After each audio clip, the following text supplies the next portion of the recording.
Hello. तो आज एक सीरियस टॉपिक पे बात करना चाहूँगी कि 2 दिन पहले हमारे कुछ दूर के फ्रेंड थे, उनके हस्बैंड की डेथ हो गई। Okay, out of heart attack, sudden death, and he was very young person, like 45-43 years old. और मैं वहाँ पर गई और मैंने जो विटनेस किया ना, वो बहुत ही एक घटिया किस्म का रवैया मैंने देखा लोगों का। और उस टॉपिक के ऊपर मैं आज खुलकर बात करना चाहूंगी। मैंने देखा यूं कि उनकी वाइफ जो एकदम ट्रॉमा में थी, उनको समझ में ही नहीं आ रहा था कि अचानक से ये क्या हो गया। Okay, and when she is seeing the dead body, she is realising क्योंकि ही इज नो मोर, तो वो अपने इमोशंस को लेके बेकाबू हो रही थी। वो बहुत चीख चीख कर रो रही थी, यू नो। अभी वो एटमॉस्फेयर में कोई उसे पकड़ रहा था, कोई उसको बोल रहा था मत रो, रोना गुनाह है, कोई उसको बोल रहा था उसको रोने दो, कोई उसको बोल रहा था आपके बैंगल्स निकाल दो। मतलब क्या कुछ नहीं कर रहे थे।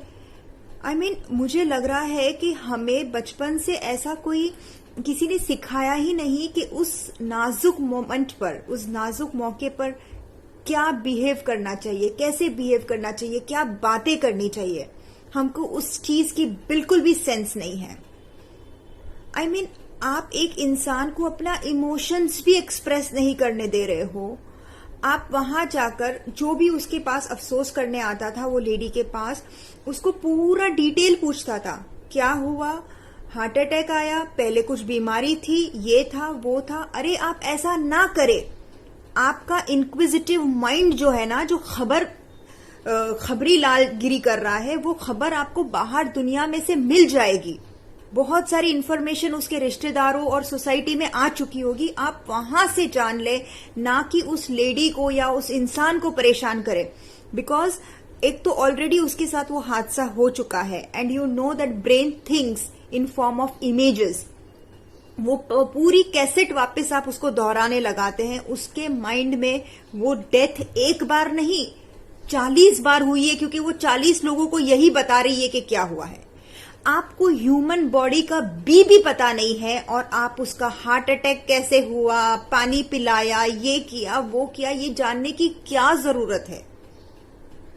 प्लीज ऐसा कुछ भी ना पूछे जिसका कोई अजीज होया हुआ है।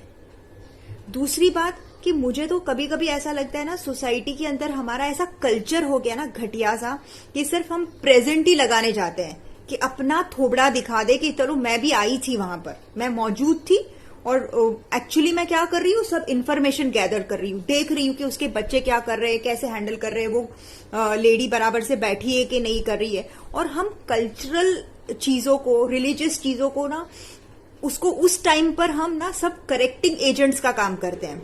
आपको ऐसा नहीं करना चाहिए, आपको वो करना चाहिए, आपको ये नहीं करना चाहिए, आपको वो करना चाहिए। अरे भाई, आपको किसने राइट दिया है?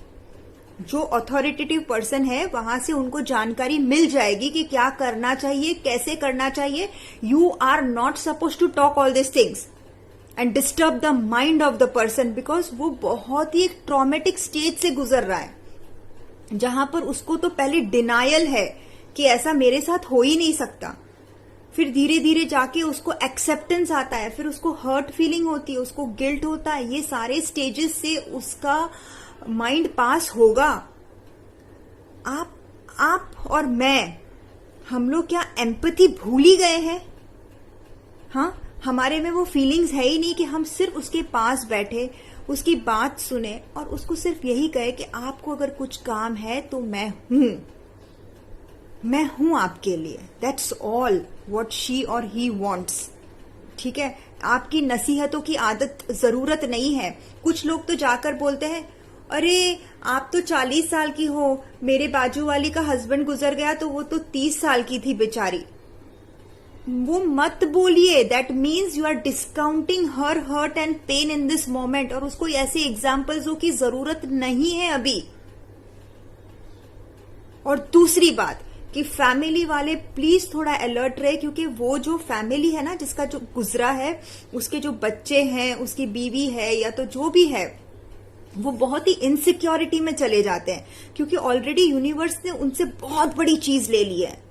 अभी शायद वो बच्चों के पापा का बिजनेस हो, बैंक अकाउंट्स हो, कुछ भी हो ना, तो उनसे डील करने में बहुत ही एहतियात बरते, क्योंकि उनको हर एक आपके लफ्ज पे वो डर रहेगा कि कहीं ये भी तो नहीं छिन जाएगा, कोई मेरा ये तो नहीं ले लेगा। और ये ह्यूमन माइंड है, उससे उनको जज मत करिए कि ये बहुत ऐसे है वैसे है, वो ऐसे कुछ नहीं है, because they are passing through a phase. So try to understand that. I mean, it was really pathetic and horrible situation which I have been witnessing from a long, long time. अगर आप अफसोस करने जा रहे हो, किसी के पास बैठने जा रहे हो, तो इंक्वायरी मोड प्लीज बंद कर दें। बाहर से इंक्वायरी निकाले, लेकिन वो पर्सन को टॉर्चर ना करे।